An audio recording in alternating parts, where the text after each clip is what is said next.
رسول اللہ صلی اللہ علیہ وآلہ وسلم سب لوگوں سے زیادہ جواد سخی تھے، اور رمضان میں دوسرے اوقات کے مقابلے میں جب جبرائیل علیہ السلام آپ صلی اللہ علیہ وآلہ وسلم سے ملتے بہت ہی زیادہ جود و کرم فرماتے۔ جبرائیل علیہ السلام رمضان کی ہر رات میں آپ صلی اللہ علیہ وآلہ وسلم سے ملاقات کرتے اور آپ کے ساتھ قرآن کا دورہ کرتے۔ غرض حضرت صلی اللہ علیہ وآلہ وسلم لوگوں کو بھلائی پہنچانے میں بارش لانے والی ہوا سے بھی زیادہ جود و کرم فرمایا کرتے تھے۔ صحیح بخاری حدیث نمبر 6۔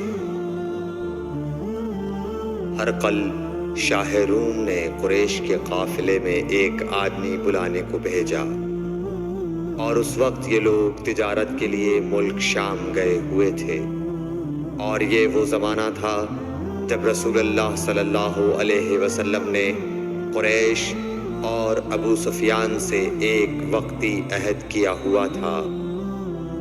جب ابو سفیان اور دوسرے لوگ ہرقل کے پاس ایلیا پہنچے جہاں ہرقل نے دربار طلب کیا تھا، اس کے گرد روم کے بڑے بڑے لوگ، علماء، وزراء و عمراء بیٹھے ہوئے تھے۔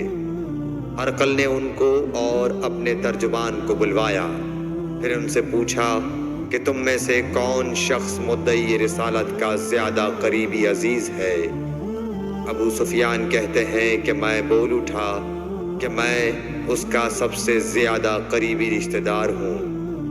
یہ سن کر ہرقل نے حکم دیا کہ اس ابو سفیان کو میرے قریب لا کر بٹھاؤ اور اس کے ساتھیوں کو اس کی پیٹھ کے پیچھے بٹھا دو۔ پھر اپنے ترجمان سے کہا کہ ان لوگوں سے کہہ دو کہ میں ابو سفیان سے اس شخص یعنی محمد صلی اللہ علیہ وسلم کے حالات پوچھتا ہوں۔ اگر یہ مجھ سے کسی بات میں جھوٹ بول دے تو تم اس کا جھوٹ ظاہر کر دینا۔ ابو سفیان کا قول ہے کہ خدا کی قسم اگر مجھے یہ غیرت نہ آتی کہ یہ لوگ مجھ کو جھٹلائیں گے تو میں آپ صلی اللہ علیہ وسلم کی نسبت ضرور غلط گوئی سے کام لیتا۔ خیر، پہلی بات جو ہرقل نے مجھ سے پوچھی وہ یہ کہ اس شخص کا خاندان تم لوگوں میں کیسا ہے؟ میں نے کہا وہ تو بڑے اونچے عالی نسب والے ہیں۔ کہنے لگا اس سے پہلے بھی کسی نے تم لوگوں میں ایسی بات کہی تھی؟ میں نے کہا نہیں۔ کہنے لگا اچھا اس کے بڑوں میں کوئی بادشاہ ہوا ہے؟ میں نے کہا نہیں۔ پھر اس نے کہا بڑے لوگوں نے اس کی پیروی اختیار کی ہے یا کمزوروں نے؟ میں نے کہا نہیں، کمزوروں نے۔ پھر کہنے لگا اس کے تابع دار روز بڑھتے جاتے ہیں یا کوئی ساتھی پھر بھی جاتا ہے؟ میں نے کہا نہیں۔ کہنے لگا کیا اپنے اس دعویٰ نبوت سے پہلے کبھی کسی بھی موقع پر اس نے جھوٹ بولا ہے؟ میں نے کہا نہیں، اور اب ہماری اس سے صلح کی ایک مقررہ مدت ٹھہری ہوئی ہے، معلوم نہیں وہ اس میں کیا کرنے والا ہے۔ ابو سفیان کہتے ہیں میں اس بات کے سوا اور کوئی جھوٹ اس گفتگو میں شامل نہ کر سکا۔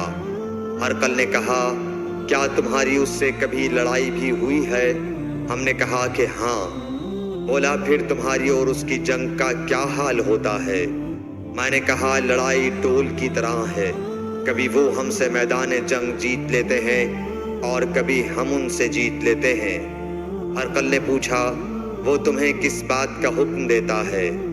میں نے کہا وہ کہتا ہے کہ صرف ایک اللہ ہی کی عبادت کرو، اس کا کسی کو شریک نہ بناؤ، اور اپنے باپ دادا کی شرک کی باتیں چھوڑ دو، اور ہمیں نماز پڑھنے، سچ بولنے، پرہیزگاری اور صلہ رحمی کا حکم دیتا ہے۔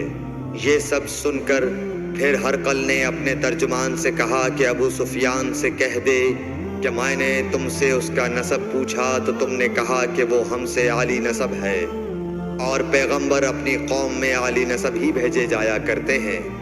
میں نے تم سے پوچھا کہ دعویٰ نبوت کی یہ بات تمہارے اندر اس سے پہلے کسی اور نے بھی کہی تھی تو تم نے جواب دیا کہ نہیں۔ تب میں نے اپنے دل میں کہا کہ اگر یہ بات اس سے پہلے کسی اور نے کہی ہوتی تو میں سمجھتا کہ اس شخص نے بھی اسی بات کی تقلید کی ہے جو پہلے کہی جا چکی ہے۔ میں نے تم سے پوچھا کہ اس کے بڑوں میں کوئی بادشاہ بھی گزرا ہے تو تم نے کہا کہ نہیں۔ تو میں نے دل میں کہا کہ ان کے بزرگوں میں سے کوئی بادشاہ ہوا ہوگا تو کہہ دوں گا کہ وہ شخص اس بہانے اپنے آباء و اجداد کی بادشاہت اور ان کا ملک دوبارہ حاصل کرنا چاہتا ہے۔ اور میں نے تم سے پوچھا کہ اس بات کے کہنے یعنی پیغمبری کا دعویٰ کرنے سے پہلے تم نے کبھی اس کو دروغ گوئی کا الزام لگایا ہے؟ تم نے کہا کہ نہیں۔ تو میں نے سمجھ لیا کہ جو شخص آدمیوں کے ساتھ دروغ گوئی سے بچے وہ اللہ کے بارے میں کیسے جھوٹی بات کہہ سکتا ہے۔ اور میں نے تم سے پوچھا کہ بڑے لوگ اس کے پیرو ہوتے ہیں یا کمزور آدمی؟ تم نے کہا کمزوروں نے اس کی اتباع کی ہے۔ تو دراصل یہی لوگ پیغمبروں کے متبعین ہوتے ہیں۔ اور میں نے تم سے پوچھا کہ اس کے ساتھی بڑھ رہے ہیں یا کم ہو رہے ہیں؟ تم نے کہا کہ وہ بڑھ رہے ہیں، اور ایمان کی کیفیت یہی ہوتی ہے حتیٰ کہ وہ کامل ہو جاتا ہے۔ اور میں نے تم سے پوچھا کہ آیا کوئی شخص اس کے دین سے ناخوش ہو کر مرتد بھی ہو جاتا ہے؟ تم نے کہا نہیں۔ تو ایمان کی خاصیت بھی یہی ہے، جن کے دلوں میں اس کی مسرت رچ بس جائے وہ اس سے لوٹا نہیں کرتے۔ اور میں نے تم سے پوچھا کہ آیا وہ کبھی عہد شکنی کرتے ہیں؟ تم نے کہا نہیں۔ پیغمبروں کا یہی حال ہوتا ہے، وہ عہد کی خلاف ورزی نہیں کرتے۔ اور میں نے تم سے کہا کہ وہ تم سے کس چیز کے لیے کہتے ہیں؟ تم نے کہا کہ وہ ہمیں حکم دیتے ہیں کہ اللہ کی عبادت کرو، اس کے ساتھ کسی کو شریک نہ ٹھہراؤ، اور تمہیں بتوں کی پرستش سے روکتے ہیں، سچ بولنے اور پرہیزگاری کا حکم دیتے ہیں۔ لہٰذا اگر یہ باتیں جو تم کہہ رہے ہو سچ ہیں تو ان قریب وہ اس جگہ کا مالک ہو جائے گا کہ جہاں میرے یہ دونوں پاؤں ہیں۔ مجھے معلوم تھا کہ وہ پیغمبر آنے والا ہے، مگر مجھے یہ معلوم نہیں تھا کہ وہ تمہارے اندر ہوگا۔ اگر میں جانتا کہ اس تک پہنچ سکوں گا تو اس سے ملنے کے لیے ہر تکلیف گوارا کرتا۔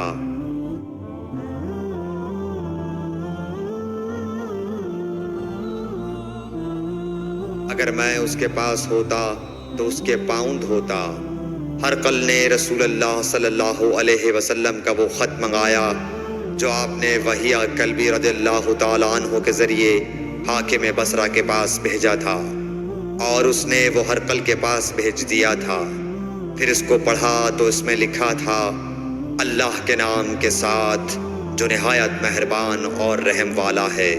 اللہ کے بندے اور اس کے پیغمبر محمد صلی اللہ علیہ وسلم کی طرف سے یہ خط ہے شاہ روم کے لیے۔ اس شخص پر سلام ہو جو ہدایت کی پیروی کرے۔ اس کے بعد میں آپ کے سامنے دعوت اسلام پیش کرتا ہوں۔ اگر آپ اسلام لے آئیں گے تو دین و دنیا میں سلامتی نصیب ہوگی، اللہ آپ کو دوہرا ثواب دے گا، اور اگر آپ میری دعوت سے روگردانی کریں گے تو آپ کی رعایا کا گناہ بھی آپ ہی پر ہوگا۔ اور اے اہل کتاب، ایک ایسی بات پر آ جاؤ جو ہمارے اور تمہارے درمیان یکساں ہے، وہ یہ کہ ہم اللہ کے سوا کسی کی عبادت نہ کریں اور کسی کو اس کا شریک نہ ٹھہرائیں، اور نہ ہم میں سے کوئی کسی کو خدا کے سوا اپنا رب بنائے۔ پھر اگر وہ اہل کتاب اس کتاب سے منہ پھیر لیں تو مسلمانوں، تم ان سے کہہ دو کہ تم مانو یا نہ مانو، ہم ایک خدا کے اطاعت گزار ہیں۔ ابو سفیان کہتے ہیں، جب ہرقل نے جو کچھ کہنا تھا کہہ دیا اور خط پڑھ کر فارغ ہوا تو اس کے ارد گرد بہت شور و غوغا ہوا، بہت سی آوازیں اٹھیں اور ہمیں باہر نکال دیا گیا۔ تب میں نے اپنے ساتھیوں سے کہا کہ ابو کبشہ کے بیٹے حضرت صلی اللہ علیہ وسلم کا معاملہ تو بہت بڑھ گیا۔ دیکھو تو اس سے بنی اصفر روم کا بادشاہ بھی ڈرتا ہے۔ مجھے اس وقت سے اس بات کا یقین ہو گیا کہ حضور صلی اللہ علیہ وسلم ان قریب غالب ہو کر رہیں گے، حتیٰ کہ اللہ نے مجھے مسلمان کر دیا۔ راوی کا بیان ہے کہ ابن ناطور ایلیا کا حاکم ہرقل کا مصاحب اور شام کے نصارہ کا لاٹ پادری بیان کرتا تھا کہ ہرقل جب ایلیا آیا ایک دن صبح کو پریشان اٹھا تو اس کے درباریوں نے دریافت کیا کہ آج ہم آپ کی حالت بدلی ہوئی پاتے ہیں، کیا وجہ ہے؟ ابن ناطور کا بیان ہے کہ ہرقل نجومی تھا، علم نجوم میں وہ پوری مہارت رکھتا تھا۔